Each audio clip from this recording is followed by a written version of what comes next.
Al norte de Europa, en la península escandinava, Suecia se extiende en vertical a lo largo del mar Báltico, compartiendo frontera hacia el oeste con Noruega. El rigor de la climatología presenta un panorama austero y recogido sobre el que, si se escarba, se revela un modo de ser que depara agradables sorpresas. Suecia es un país culto y de un alto nivel de vida. El carácter sueco se entiende a partir de una estrecha e íntima relación con la naturaleza, determinada por el alto contraste que las estaciones van provocando a su paso.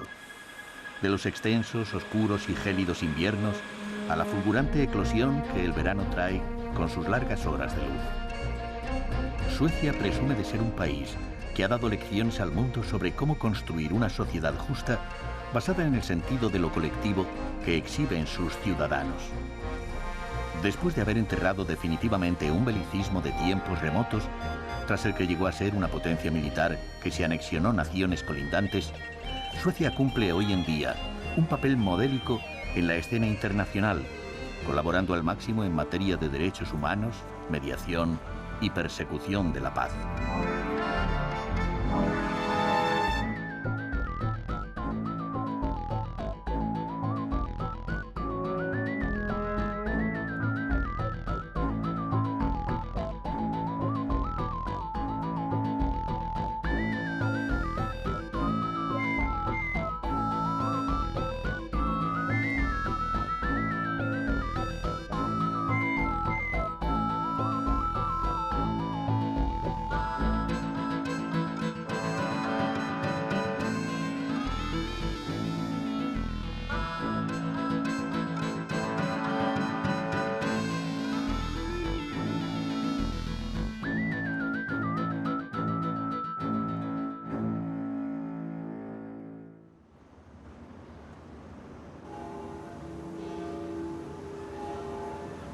Estocolmo, la capital de Suecia, está asentada sobre 14 islas que se extienden por el lago Mälaren y el mar Báltico.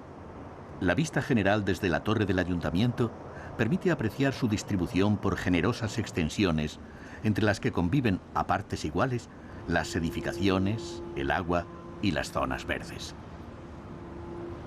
La visión del cielo de Estocolmo, surcado por globos aerostáticos, anticipa el carácter insólito de la ciudad. Los visitantes tienen la infrecuente oportunidad de contemplar la ciudad desde las alturas, algo de lo que a menudo suelen disfrutar sus propios habitantes. Los numerosos puentes que unen cada isla se configuran como territorios para soñar, que acercan distantes orillas y que a la vez ofrecen una increíble variedad de puntos de observación. Cada isla, cada puente, cada mirador se convierte en una atalaya desde la que es posible contemplar y ser contemplados cual juego de espejos.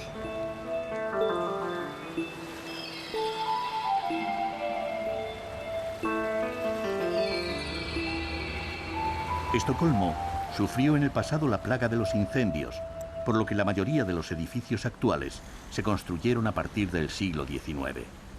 No obstante, en la zona monumental que se halla en la confluencia de las islas de Normal y Gamlastan, se conserva un pedazo de historia que remite al siglo XVIII y al rey Gustavo III. El reinado del monarca de la dinastía de los Holstein-Gottorp fue uno de los más polémicos de la historia de Suecia. Dos edificios situados uno frente al otro ilustran el dilema de aquel rey. Bajo la influencia de la Ilustración francesa, convirtió a la Ópera de Estocolmo en una de las más importantes de Europa y elevó la vida cultural de la capital hasta altas cotas de refinamiento. Sin embargo, su estilo de gobernar, de corte absolutista, le llevó a despreciar el poder emanado del Parlamento, lo que finalmente provocó que un grupo de aristócratas le asesinaran durante un baile de máscaras, suceso que inspiró la célebre ópera de Verdi, Un baile de máscaras. Junto al Parlamento se encuentra el Palacio Real, que tampoco escapó a la plaga de los incendios, siendo reconstruido en el siglo XVIII con la fisonomía barroca que conserva hasta hoy.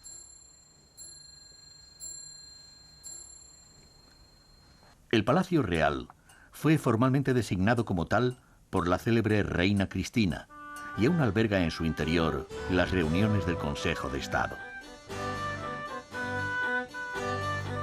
Sorprende en el itinerario histórico toparse con unos antiguos tapices dedicados a las universales figuras de Don Quijote y Sancho Panza. La historia de la realeza se completa con la Galería de los Bernadotte. El mariscal francés Jean-Baptiste Bernadotte, rival de Napoleón en cuanto a popularidad, fue nombrado rey de Suecia en 1810, al no existir un heredero al trono. Bajo el nombre de Carlos XIV, inauguró una dinastía que se prolonga hasta nuestros días.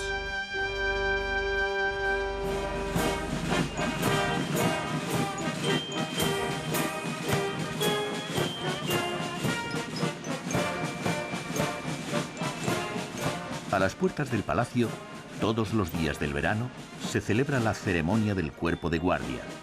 La Guardia Real es una institución que desde 1523 está íntimamente ligada a la corona sueca.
Su recorrido termina en la vecina plaza de Stortorget.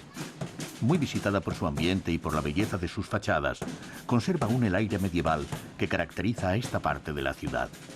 Pero también está asociada a la matanza que en ella tuvo lugar en 1520 de 80 nobles suecos a manos de los dominadores daneses, hecho histórico que precipitó la independencia de Suecia.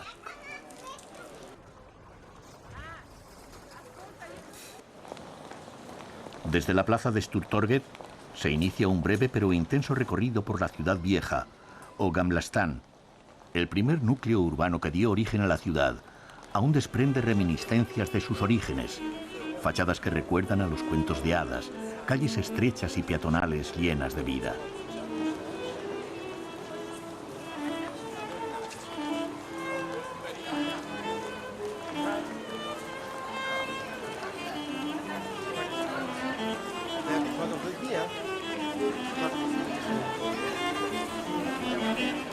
Durante el recorrido por el centro histórico, aparece en la pequeña isla de Riddarholmen una plaza que bien podría recordar a las que inspiraba a Giorgio de Chirico su pintura metafísica. La estatua de Birger Jarl, fundador de Estocolmo, hace más de 750 años, da nombre al lugar.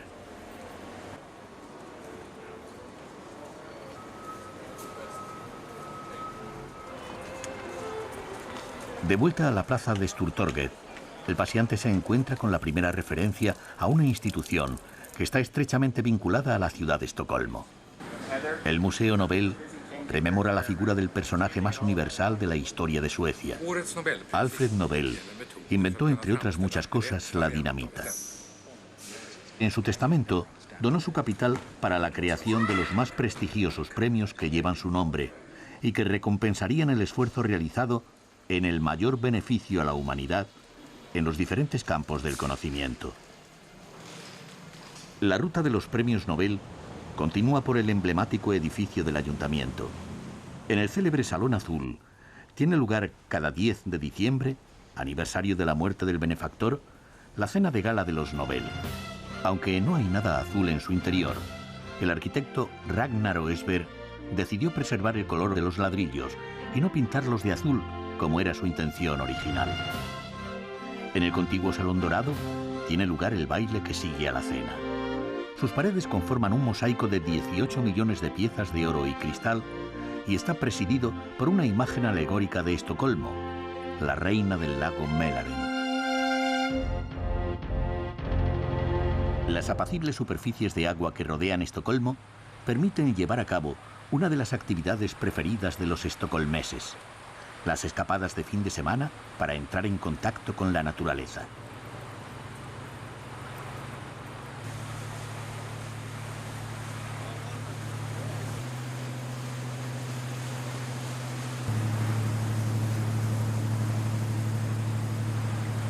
A pocos kilómetros de la ciudad, adentrándose en el mar Báltico, aparece tanto a babor como a estribor una multitud de islas de diferentes tamaños que ofrecen la posibilidad de perderse en escenarios vírgenes y solitarios. Cerca de 24.000 islas forman el así llamado archipiélago, cuya visión se puede apreciar desde el aire cuando el avión inicia el descenso a la capital.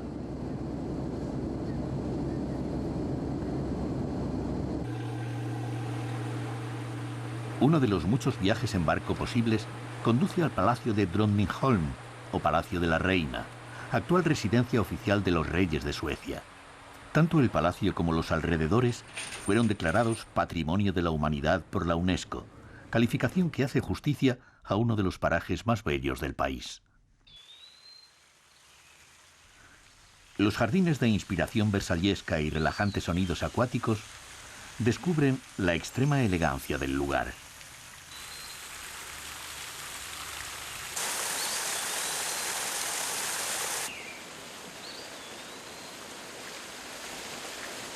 A un lado del palacio se conserva intacto el que se considera el teatro en activo más antiguo del mundo.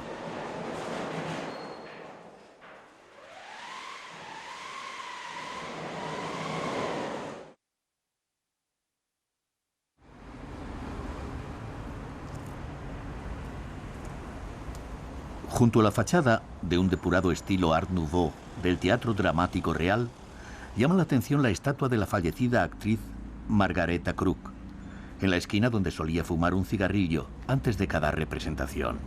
La escultura mantiene por dentro una cálida temperatura para que, durante el largo invierno, no sea cubierta por la nieve. El Teatro Dramático Real, más conocido como Dramaten, es la institución más prestigiosa de la cultura sueca.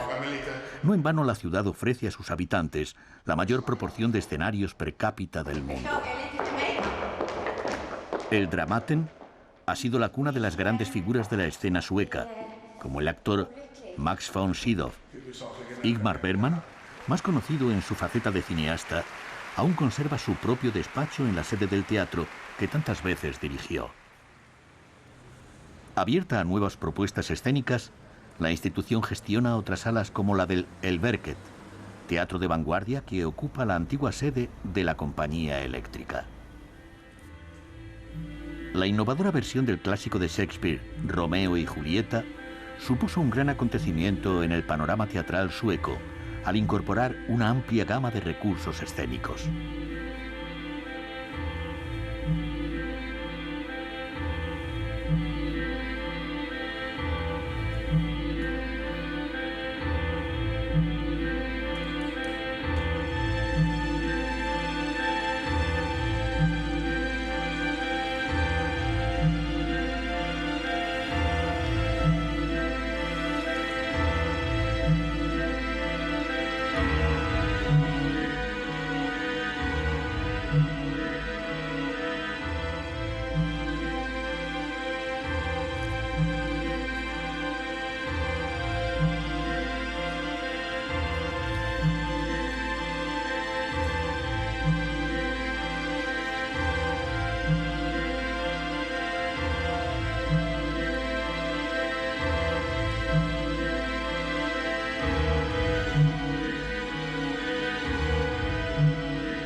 Melinda Kinnaman, su protagonista, que también participó en películas como Mi vida como un perro, de Lasse Hallström, o Los niños del domingo, de Daniel Bergman, afirma que aunque la obra en la que trabaja explota al máximo la expresión corporal, el teatro sueco procede esencialmente de una tradición naturalista. Otro de los ilustres nombres vinculados al Dramaten se descubre por sorpresa en una visita a los almacenes Pub. El rincón que sirve de recordatorio a la actriz Greta Garbo revela que fue dependienta de los almacenes más antiguos de la ciudad antes de alcanzar la categoría de mito. En la promoción de la Escuela del Dramaten de 1922, coincidió con Greta Gustafsson Garbo, el que sería el director teatral de más renombre, Alf Schoeber. Schoeber adaptaría con éxito las obras del dramaturgo sueco por excelencia, August Strindberg, también exalumno de la escuela.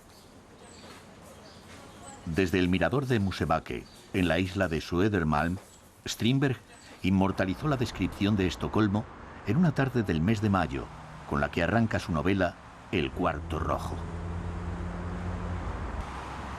La vista descrita a finales del siglo XIX no difiere mucho de la actual, como se puede comprobar en el Museo de Strindberg, situado en la última vivienda que ocupó en vida. La compleja y fascinante personalidad de August Strindberg, escritor, fotógrafo, alquimista y pintor, se complementa con la visita al Museo del Norte, donde, guardados entre vitrinas, se conservan los originales de su obra teatral más importante, La señorita Julia. La modernidad en el teatro y la literatura sueca nace con las obras de Strindberg, con las que ilustra por primera vez los conflictos del nuevo ser humano que empezaba a configurarse en el convulso siglo XX. Junto a los manuscritos, el museo permite apreciar las pinturas de Strindberg, en las que se deja traslucir su personalidad atormentada, aquejada de brotes esquizofrénicos. El caso del dramaturgo sueco ofrece una inmejorable oportunidad de estudiar la relación entre genio y locura. Dominando la impresionante nave central del Museo del Norte, se erige la estatua del padre de la patria, Gustav Vasa, que tras rebelarse contra los daneses a raíz de la matanza de Sturtorget, se convirtió en el primer rey de Suecia. Vasa es también el nombre de uno de los museos más populares de la ciudad. Bajo el reinado de Gustavo II Adolfo y convertido el país en una potencia militar, se construyó el navío destinado a ser la joya de la armada sueca. Pero a los pocos minutos de su botadura, el Vasa se hundió. Sus restos permanecieron más de 300 años en el fondo del mar, hasta que en 1961 se lograron rescatar y más tarde recomponer en un magistral ejercicio de restauración. La estatua de Gustav Vasa descubre al visitante la existencia de uno de los grandes artistas suecos, el escultor Carl Milles. Su prolífica obra está diseminada por todo el país.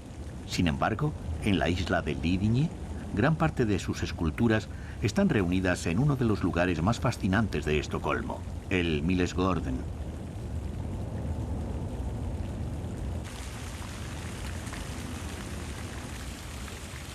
El museo al aire libre se erige sobre la que fue vivienda del escultor, que aprendiera su oficio junto a Auguste Rodin. Sus diferentes jardines diseñados en torno a las esculturas y fuentes de Carl Milles muestran la obra versátil y volátil del original artista, inspirada fundamentalmente en la mitología.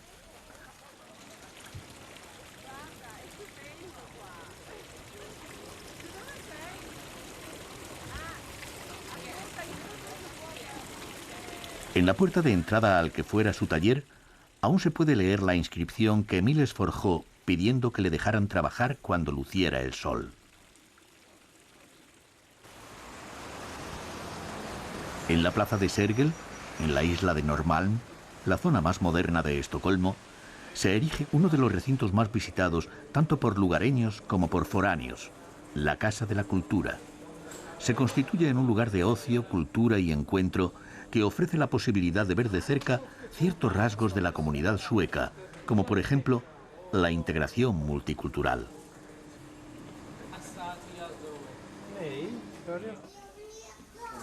Las 5 plantas que tiene la Casa de la Cultura oferta, además de cine, teatro y conciertos, espacios pensados para todas las edades y públicos.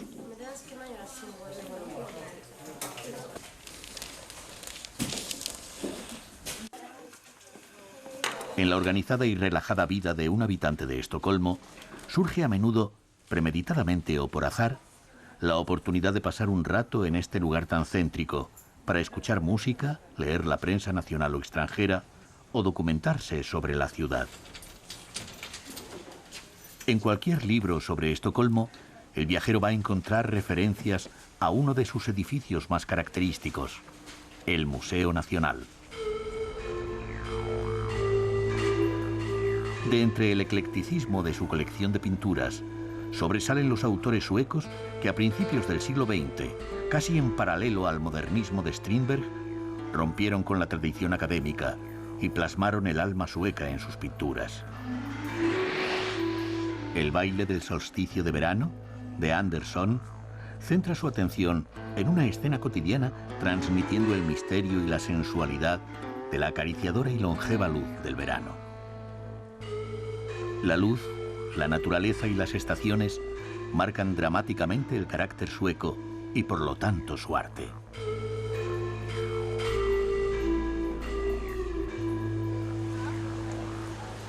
Uno de los grandes logros de la sociedad sueca, el estado del bienestar llevado a su máxima expresión, fue forjado por las generaciones de la posguerra. El milagro de la admirada cohesión social se basa en un exquisito sentido de lo colectivo que convive a la perfección con un escrupuloso respeto a las libertades individuales. La distribución de la riqueza es en Suecia una de las más equitativas del planeta. El sueco suele ser un individuo calmado, culto y políglota, de alto nivel de vida y amante de la naturaleza. Ese sentido de lo colectivo lo demuestra un fenómeno tan peculiar y tan elocuente como el de los huertos comunales. En otra de las islas que forman Estocolmo, Langholmen, un amplio jardín con huerto, tiene varios propietarios. Jag tycker så att det ska vara mer vilt så här så att man måste hålla reda.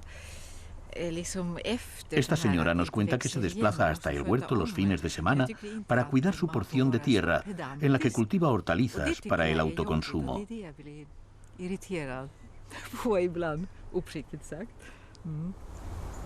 Junto a las verduras, el culto a la naturaleza se aprecia contemplando el estallido de color típico del estío.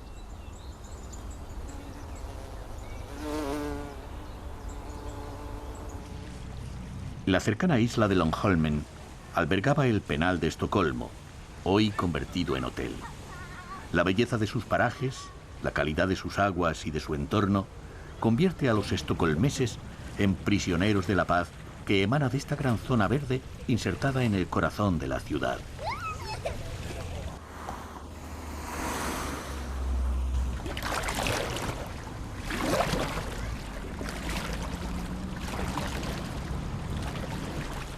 Los amplios espacios naturales hacen que sea habitual ver a gente practicando deportes, entre ellos el ciclismo. La bicicleta se ha convertido en un método de transporte muy usado para desplazarse por Estocolmo. Pero para que eso sea posible, todas las calles tienen un carril exclusivo para ese tipo de vehículos.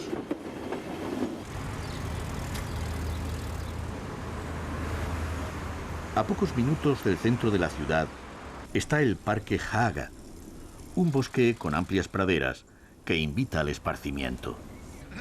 El lugar pertenecía a la realeza, pero acabaría pasando a ser de usufructo colectivo y declarado Parque Nacional.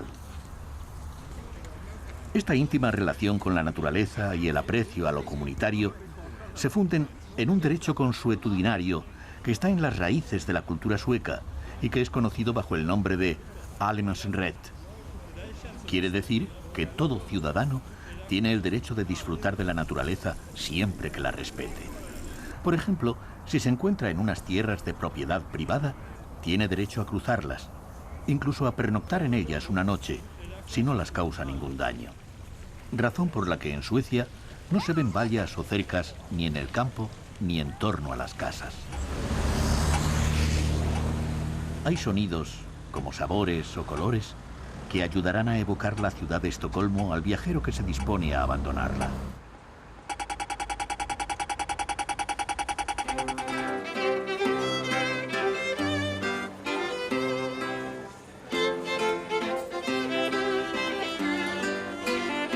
Otro de los sonidos viene de las calles de la ciudad vieja, una música amable y envolvente que contribuirá a exacerbar el célebre síndrome que lleva el nombre de la capital de Suecia. Solo que en este caso, el viajero que cae atrapado en él lo hace voluntariamente seducido por los encantos de la reina del lago Mälaren.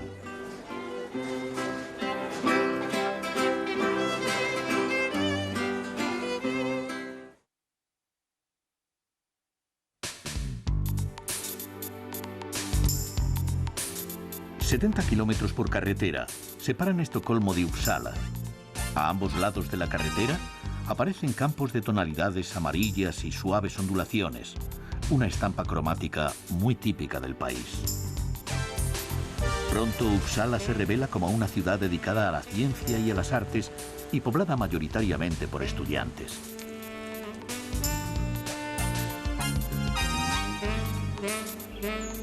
La Casa Museo de Linneo descubre a un personaje fundamental para la ciencia que pocos saben que nació y vivió en Suecia. El naturalista Carl von Linné, más conocido como Linneo, fue considerado el padre de la taxonomía al desarrollar en el siglo XVIII la nomenclatura binómica para clasificar y organizar los animales y plantas, seleccionando un nombre en latín para el género y otro para la especie. Su enciclopédico trabajo Systema Naturae compendiaba el vasto trabajo de agrupamiento y estructuración del reino animal y vegetal.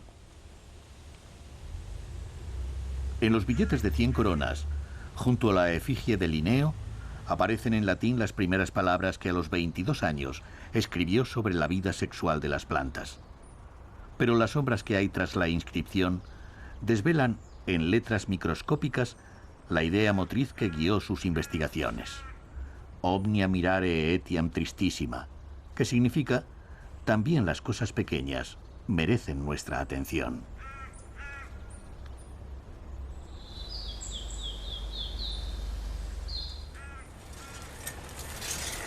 La catedral de Uppsala, de estilo gótico, cuyas dos torres puntiagudas de más de 100 metros de altura son visibles desde casi cualquier punto de la ciudad, simboliza la cuna de la nación sueca.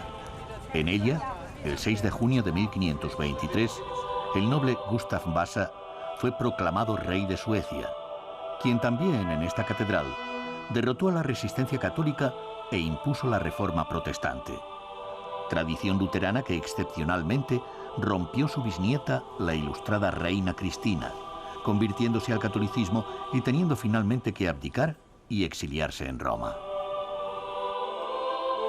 En su interior descansan los restos de ilustres personajes como Linneo, o uno de los personajes más misteriosos de la historia, el científico y místico Emanuel Swedenborg. Al fondo de la catedral, detrás del altar mayor, yacen los restos de Gustav Vasa junto a su esposa.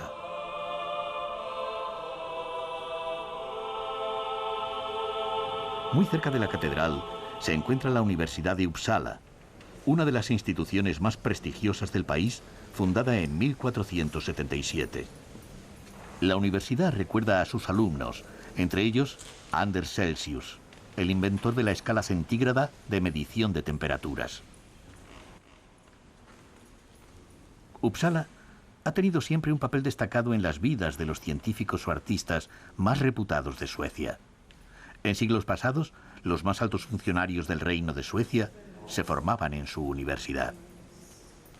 Ingmar Bergman nació y creció en Uppsala, en un edificio desde el que la catedral es una presencia constante, hecho que induce a pensar en la relación que pudiera tener con sus obsesiones religiosas.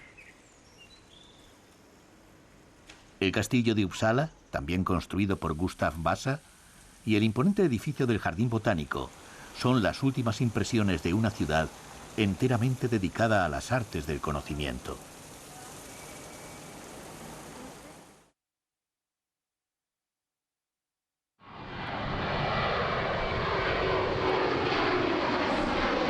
La ciudad de Kiruna se sitúa a 140 kilómetros al norte del Círculo Polar Ártico.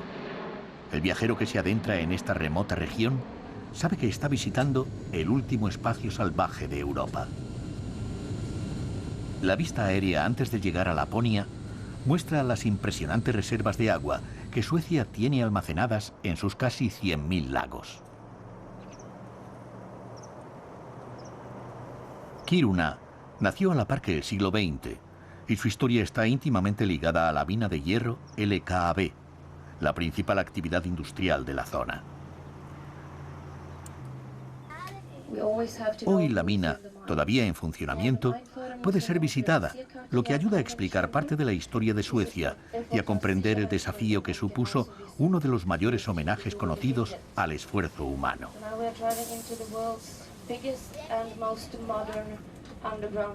El museo que hay bajo tierra da testimonio de la gesta que consiguió dar salida al transporte de mineral, cruzando las montañas que separan Suecia de Noruega, para llegar al puerto de Narvik, en el Océano Atlántico.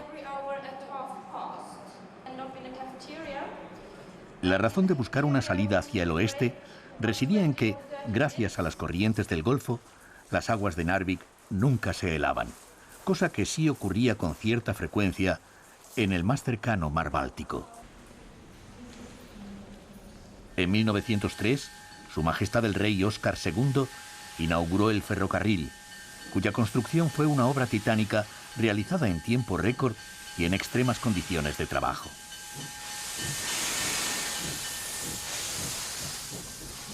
La mina tuvo también un importante papel en la expansión económica de Suecia y en la controvertida posición neutral que adoptó durante la Segunda Guerra Mundial.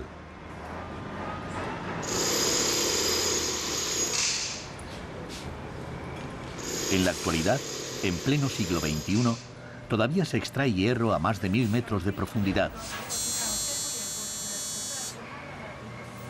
Pero ya no son los abnegados mineros de antaño los que trabajan, sino robots manejados por control remoto desde una sala de operaciones que está en el último nivel habitado de la mina. Lo que da idea de la elevada cualificación que tiene Suecia en alta tecnología, una de las prioridades nacionales en inversión. Para entender aquella febril época, hay que referirse a la figura del geólogo Hjalmar Lundbom. Lundbom, un hombre ilustrado, fue director de la mina y se le considera el fundador de Kiruna. Su casa museo ofrece la oportunidad de ver su despacho, en el que el tiempo se ha detenido. Allí permanecen los recuerdos de su vida viajera, incluyendo su visita a España, así como su interés hacia la cultura sami o lapona. El Museo Lundbom expone el trabajo del fotógrafo y explorador Borgmes, realizado a principios del siglo XX. Supuso un impresionante testimonio gráfico del incipiente desarrollo de la ciudad, de los paisajes de Laponia y de la cultura autóctona. Los samis constituyen la etnia original de Laponia. Nils Anders es uno de los samis que viven en la tierra de sus antepasados y de los pocos que también como ellos viven de la cría del reno.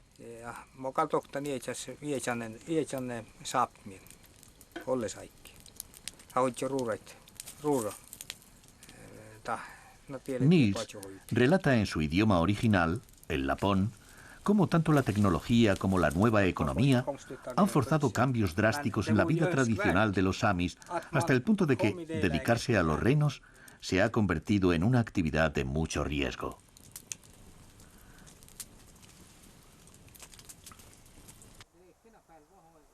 Los rediles de los renos de Nils están vacíos porque en verano emigran a las montañas e inician el apareamiento.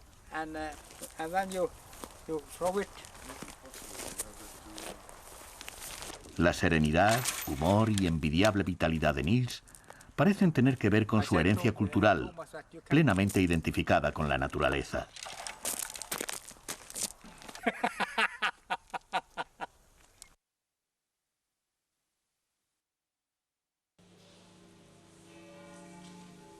La iglesia de Kiruna, una curiosa construcción de madera que data de 1912, ha sido recientemente designada como la más bella construcción de Suecia. Su diseño, siguiendo los dictados del nacionalromanticismo, es un homenaje a la vivienda sami.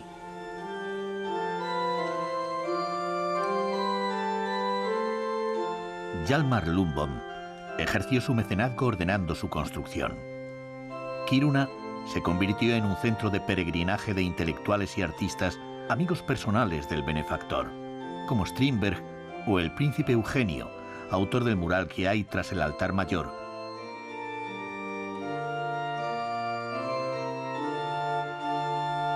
Adentrándose unos metros por el bosque que rodea la iglesia, se halla la tumba de Lundbom, cuyo epitafio dice: Hjalmar Lundbom, el amigo del pueblo, el amante de la belleza, para beneficio de este país, reveló los tesoros de la montaña y creó la ciudad.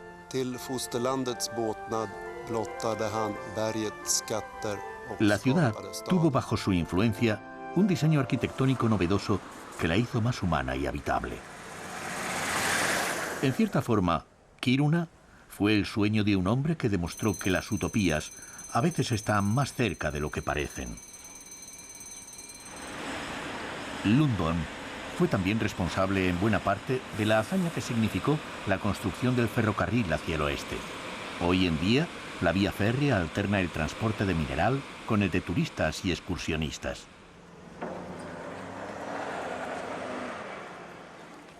El tren de pasajeros que llega por la mañana procede de Estocolmo.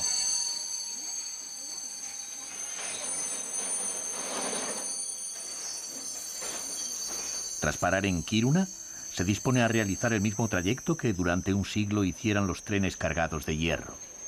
Si entonces fue una ruta de gran valor mercantil, en la actualidad tiene también un gran valor medioambiental.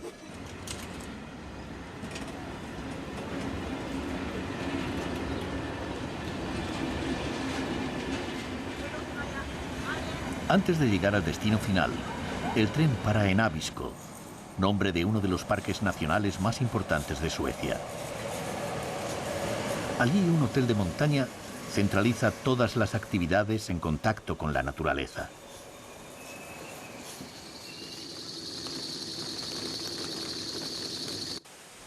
El parque de Abisko tiene un microclima más templado y con más luz, lo que posibilita que asimismo tenga una flora y fauna autóctona.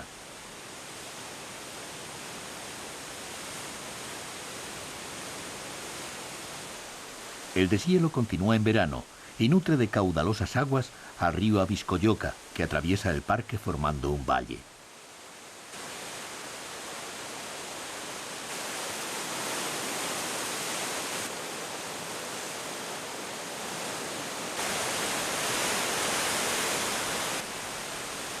En Abisko comienza el Kungsleden, o sendero real que se adentra 440 kilómetros en dirección sur.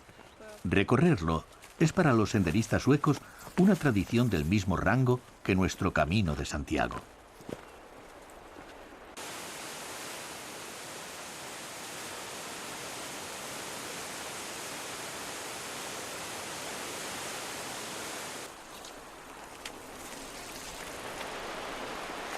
También es posible recorrer en bicicleta las veredas que atraviesan Abisko y poder contemplar los impresionantes cañones de hasta 20 metros de profundidad y un alto valor geológico que forma el río.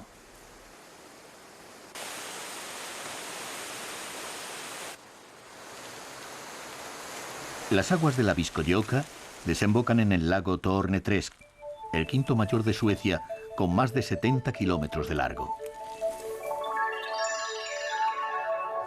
El Torneträsk, de aguas cristalinas y rodeado de montañas, es uno de esos prodigiosos espacios que convierten la soledad en algo deseable.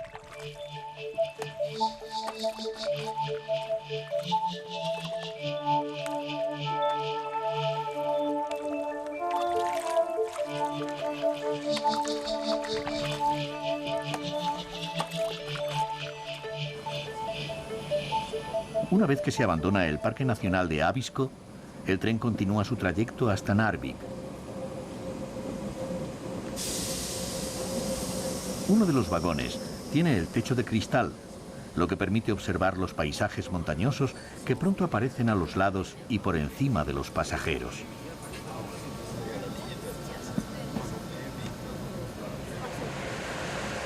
La falta de señales que indiquen la frontera entre Suecia y Noruega parece ser una prueba de que los dos países estaban unidos cuando se construyó el ferrocarril. 2 años después, en 1905, Noruega se independizó de Suecia.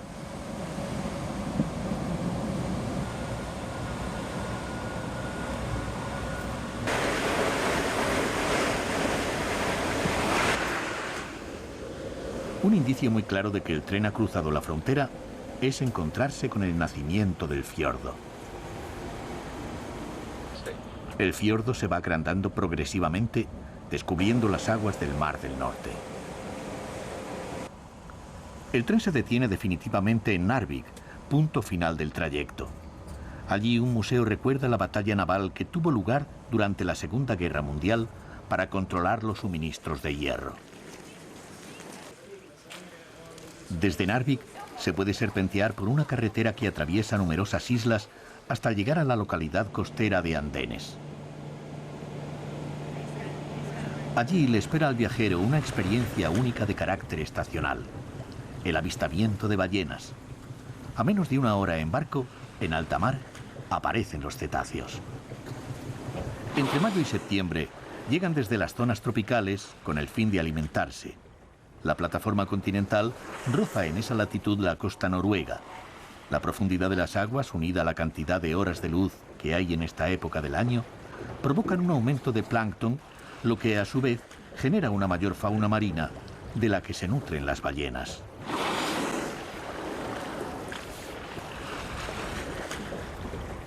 Cada 45 minutos salen a la superficie para respirar. Es en ese momento cuando el barco se aproxima respetuosamente y permite verlas de cerca. Al aviso de diving, que quiere decir inmersión, los observadores preparan sus cámaras para ver nítidamente la cola de las ballenas, que es lo último que se sumerge.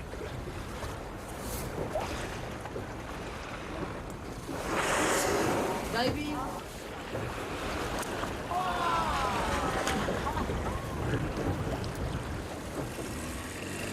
De vuelta a Kiruna, en el vecino pueblo de Jukkasjärvi, se encuentra el Museo del Hielo. Yngve Bergqvist es el artista de hielo que puso en marcha el proyecto. Cuenta que el agua del río Torne es la indicada por sus características para fabricar hielo moldeable. A las puertas del invierno, Yngve Bergqvist edifica un nuevo hotel de hielo que cada año tiene un diseño diferente y que a la llegada de la primavera empieza a derretirse. 65 rum och vi har ju kyrkan och vi har bion och vi har ju konsthall och... Funciona todo el año con una temperatura ambiente de 5 grados bajo cero. El hielo es el único material usado tanto para la construcción como para la ornamentación.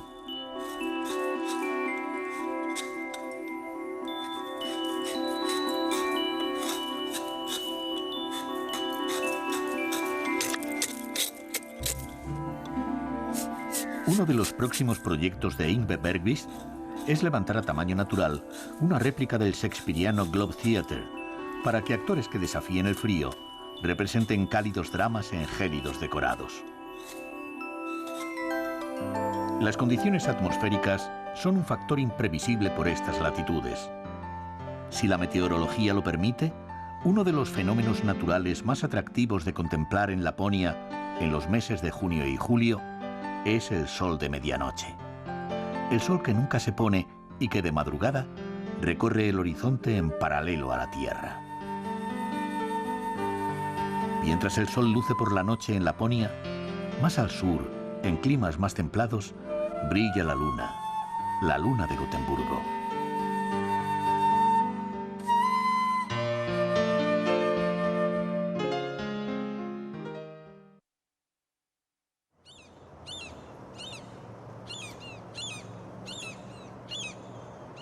A Gotemburgo se la identifica como la ciudad marinera de Suecia.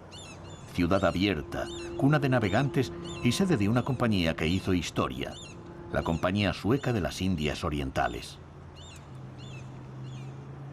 Gotemburgo, la segunda ciudad de Suecia, fue fundada en 1621 con el propósito de que se convirtiera en el puerto más importante del país. Su posición estratégica, con una salida hacia el Atlántico, rápidamente hizo que fuera un centro de comercio y navegación de primera magnitud.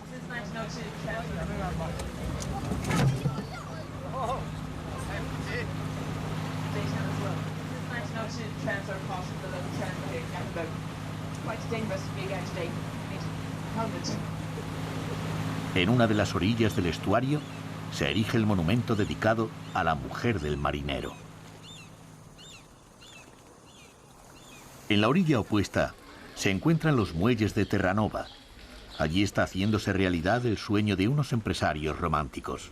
La construcción de una réplica exacta del barco Göteborg, hundido cerca de la ciudad cuando regresaba de Oriente cargado de mercancías el 12 de septiembre de 1745.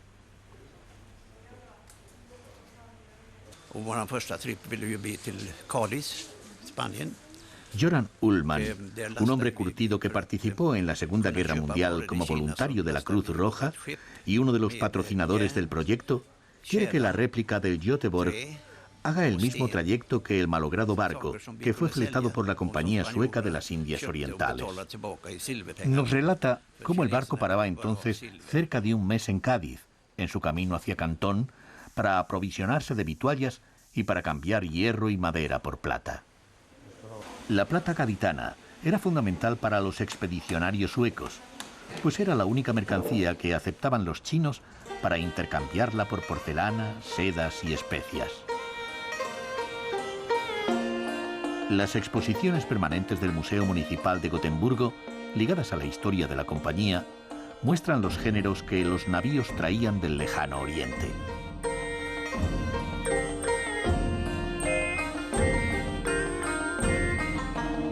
Las salas contiguas, sin embargo, recuerdan al visitante que los vikingos fueron los primeros pobladores conocidos de la península escandinava.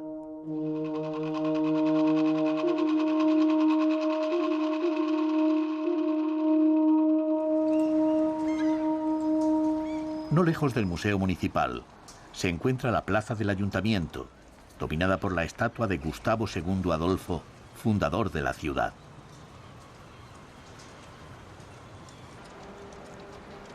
Se dice que los gotemburgueses son la gente más cálida, divertida y hospitalaria del país.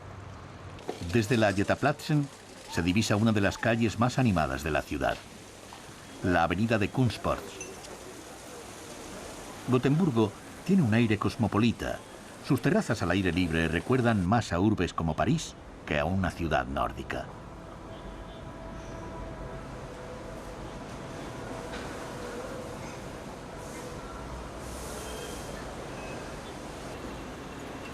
A las espaldas de la Götaplatsen aparece una estatua que resulta familiar, el Poseidón, de Carl Miles.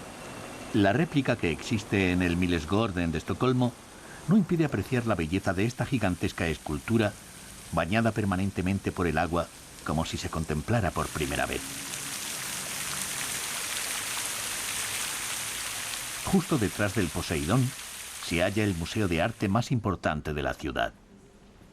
Pontus Furstenberg, retratado por Anders Zorn, y su mujer, Jotida Magnus, formaban a finales del siglo XIX el matrimonio más rico de la ciudad cuando decidieron apadrinar el movimiento que se llamó Los Oponentes, justamente por oponerse a la tradición académica sueca.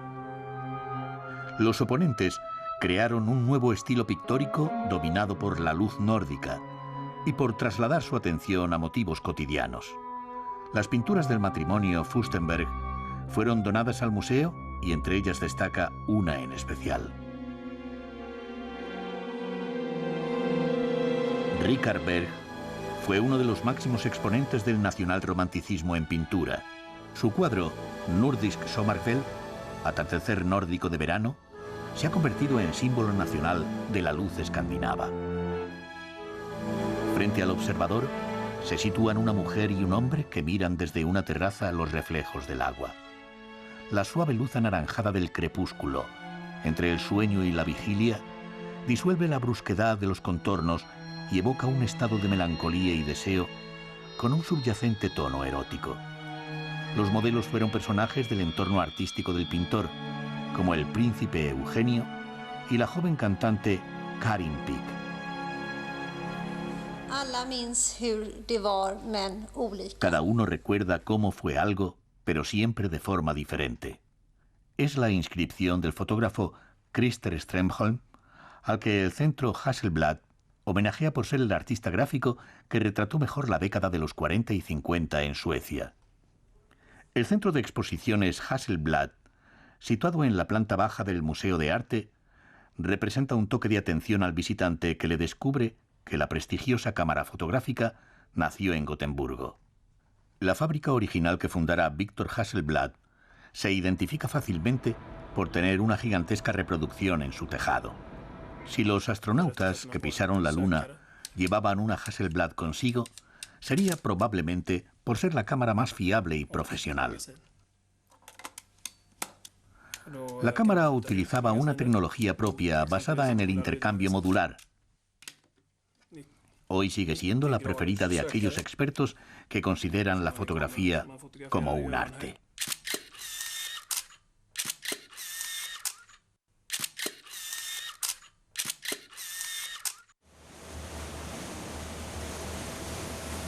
Gotemburgo, al igual que Estocolmo, tiene también su archipiélago. Unas 100 islas que hace poco más de un siglo solían estar habitadas por pescadores de vida austera y moral puritana. Hoy, algunas de las islas están orientadas hacia el turismo y son un reclamo para descansar el fin de semana. Curiosamente, en las islas se aprecia mejor el estilo arquitectónico de las antiguas, pero bien conservadas, residencias de verano.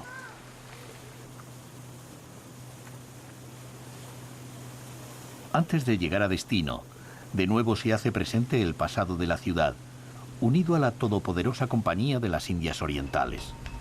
Unos atípicos edificios constituían la estación de cuarentena, a la que se debían someter todos aquellos que regresaban de ultramar.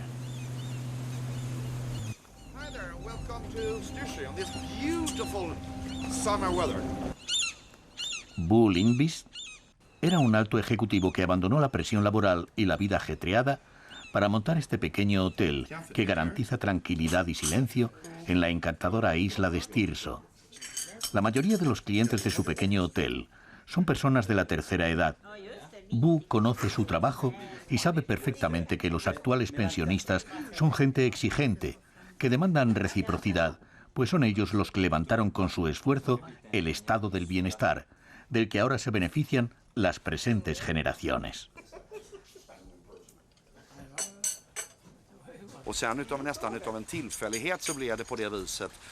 Bu nos cuenta la decisión que compartió con su mujer de vivir en la isla y expresa su deseo de abrir otro hotel durante el invierno en España.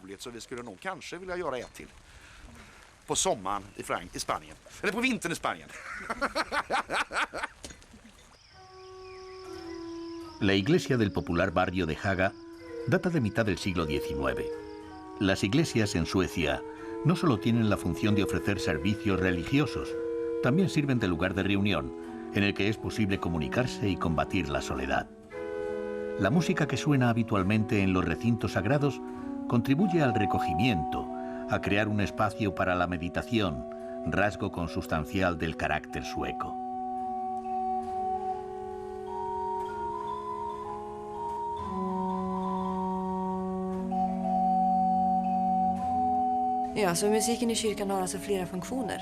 Johanna Tyr, organista de la iglesia de Haga, nos comenta que hay 6 coros, 3 para niños y otros 3 para adultos. La música forma parte de la vida cultural. No solo suena en los oficios, también a petición de los feligreses. La melodía interna de Suecia nos remite a la sobriedad del pueblo y a la profundidad de sus valores. Lejos de cualquier estridencia, el país escandinavo se acaba apoderando del ánimo del viajero, con las más suaves y delicadas armas de la seducción, incluyendo la intelectual.